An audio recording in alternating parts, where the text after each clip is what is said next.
Hi guys, my name is Crystal and welcome to my YouTube channel. Alexa, what's the time please? It's 8:45 a.m. Right guys, Max is curled up but we have to go out and take Max for a walk because he's house trained and he'll hold it in. So basically yesterday I got home about 4:30, 5 o'clock because when my mum rang for the taxi at 4 p.m. it took a long time to get to Durrell Gardens. It was quite a long time where me and my mum stood waiting in the cold for the taxi to arrive at Durrell Gardens. So both of us were stood there in the cold doorway, keep looking out to see if the taxi was coming. There was quite a long wait for the taxi, and I find if I sit down, the taxi comes quicker. Do you know what I mean?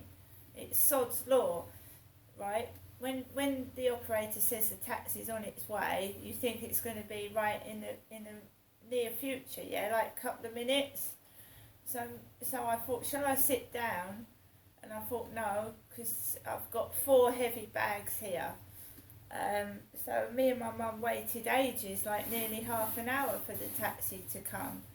And I stand in the doorway because I find if you stand near the roadway, the taxi backs itself onto you. And that's how my mother, Jennifer, got knocked over on her face. My mum, Jennifer, got knocked over at Durrell Gardens when a car reversed into my mum. Actually knocked my mum over onto her face and she got a black eye. So the car didn't reverse at Corey's Road. The car reversed on my mother at Durrell Gardens and knocked my mum over, and the driver did nothing. In fact, my mum probably needed hospital attention and she didn't go, and my dad didn't ring the hospital either when he was alive. So a car backed into my mum while she had her back turned at Durrell Gardens a couple of years ago and knocked her flat on her face, and it was a woman, a female driver. So I will not stand in my mum's roadway because no one wants to be a hit and run incident, do they? Because this woman didn't report knocking my mum over. She didn't do anything to help my mum. She just drove off. My mum being very she's an abused woman herself. She didn't report it. I would have reported it myself if someone had knocked me over, reversing their car. And my mum's not a young woman, so they left an old lady on the floor basically and drove off, which is disgusting. And I don't want it happening to me.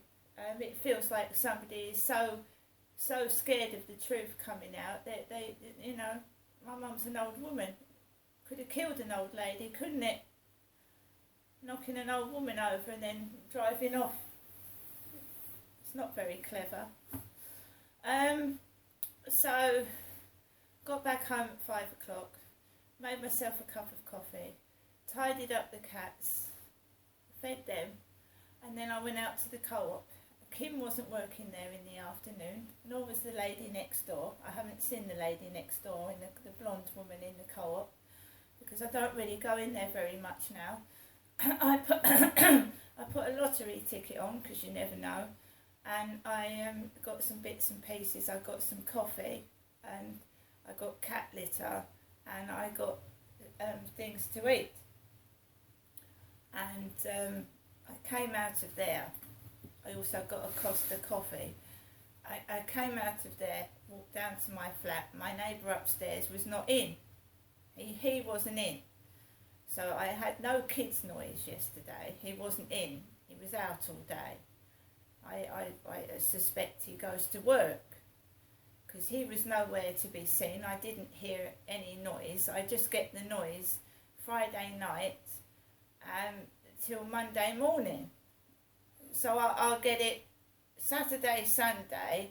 He takes the kids back Monday, and I'll get it Friday afternoon and evening when he brings them back from school. So I get 2.5 days of full noise and Monday morning, and then I'll get 3 or 4 days of complete silence, which can be worse because you'll get used to it being quiet for 3 or 4 days, and then the noise suddenly starts. And it usually starts when I don't feel well, or someone's made a long call to me and I've got a very bad pain in the face. That's when it usually starts. So there was no noise when I came back.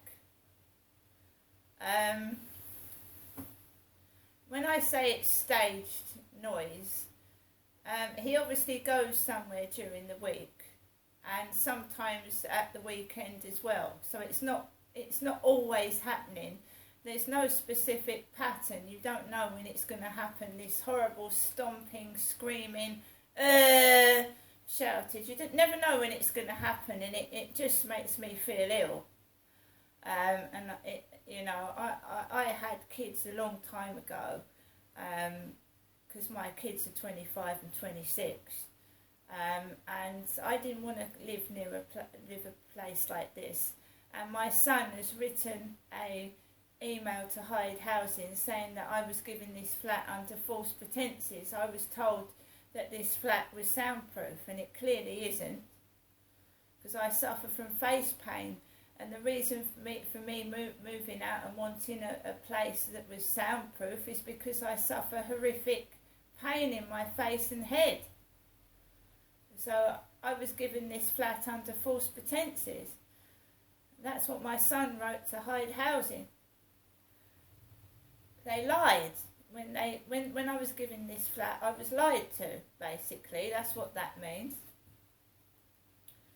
Anyway, I got back in from the co-op, and, I'm not a young woman. I'd been out to my mum's, brought heavy bags in, sorted everything out. My mum had kindly put some washing in the washing machine.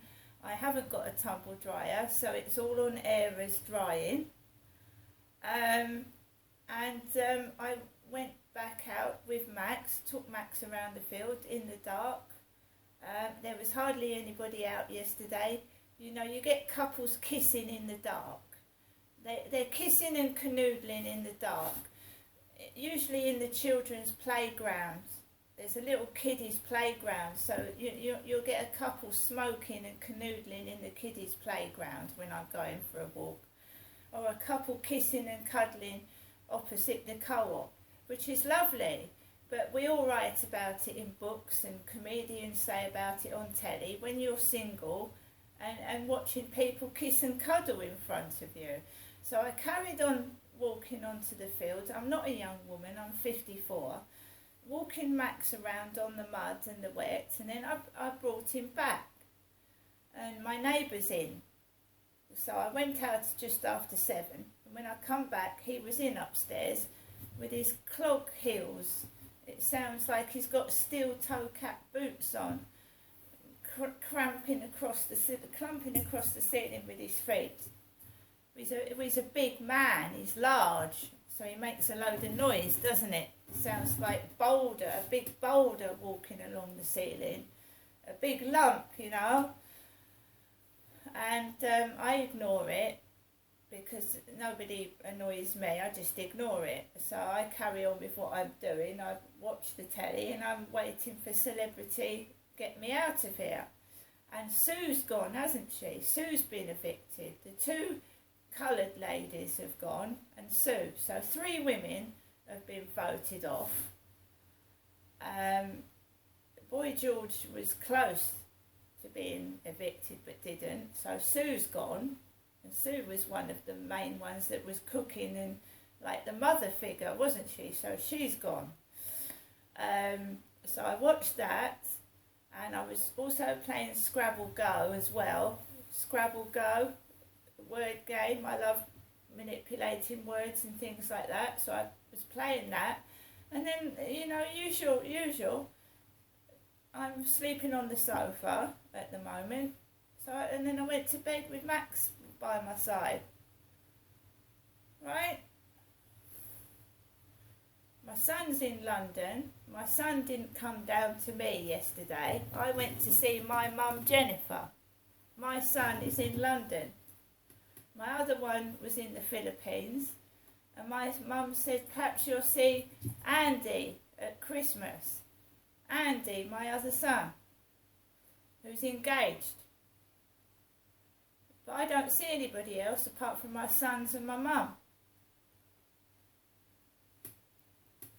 Now I'm going to go off and take Max for a walk. I've got to go and get ready to, you know, have a contraption inserted into me again, a lovely smear test, and I'll see you all later.